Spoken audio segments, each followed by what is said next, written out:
Hello and welcome to this lecture. In this lecture, we are going to be creating the structure for the calculator using HTML.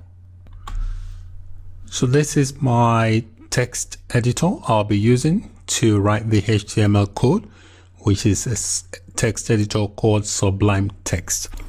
The way I'm going to structure this lecture is to add chunks of code at a time, and then I explain the code to you rather than you watch me type and take up too much time.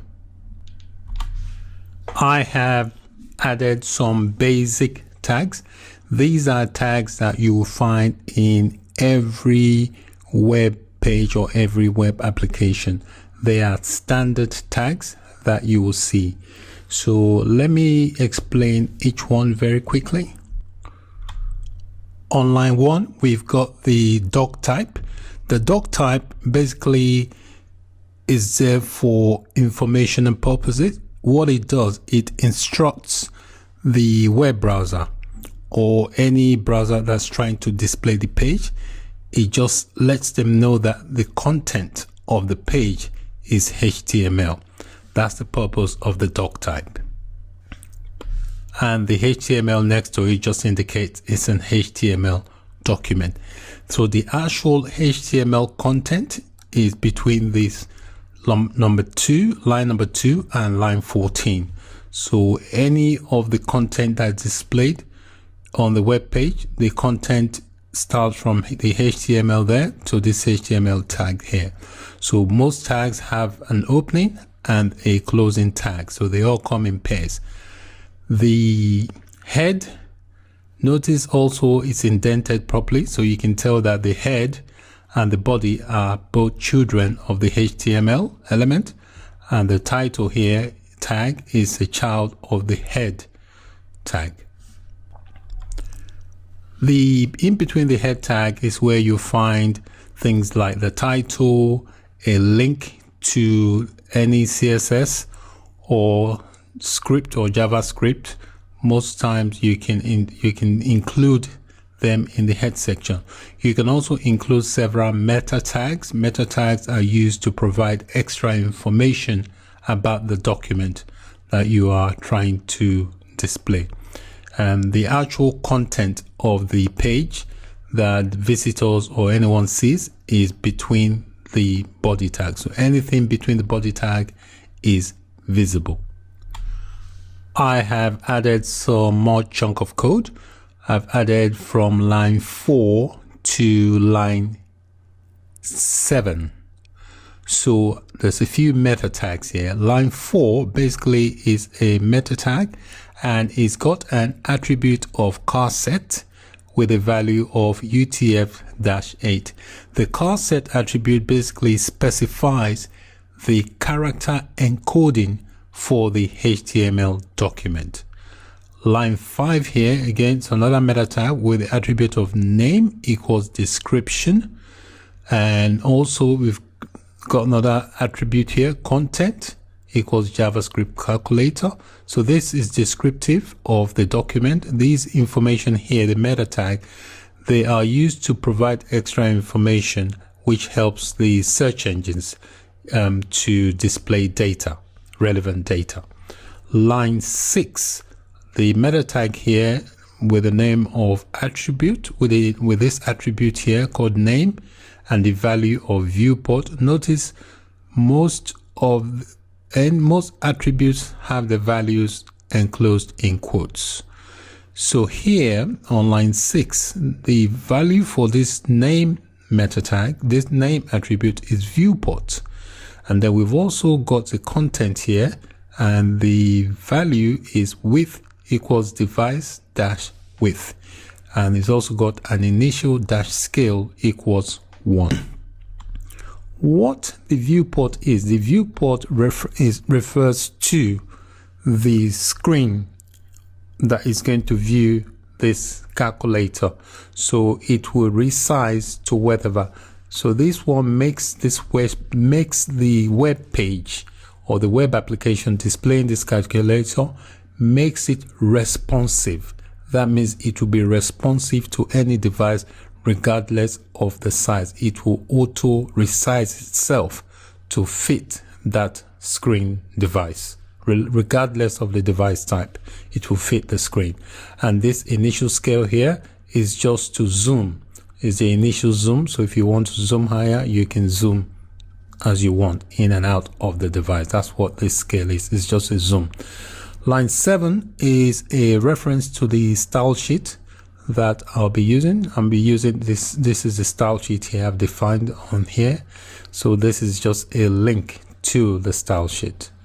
Line 9, we spoke about line 9 before, is just a title for the calculator. So I've added some more code here. Line 14 and 15. Line 14 basically is a heading tag that we'll use to give a title to the application page. So that's just what it is. It's a heading tag. And the BR here is a break tag, which means after this line, it will give a space underneath. That's basically what the break means. It means once you get to the end of this line, create a space. So anything else that needs to follow will come after this space has been created using the BR tag. I have added some more code on line 16 and 17.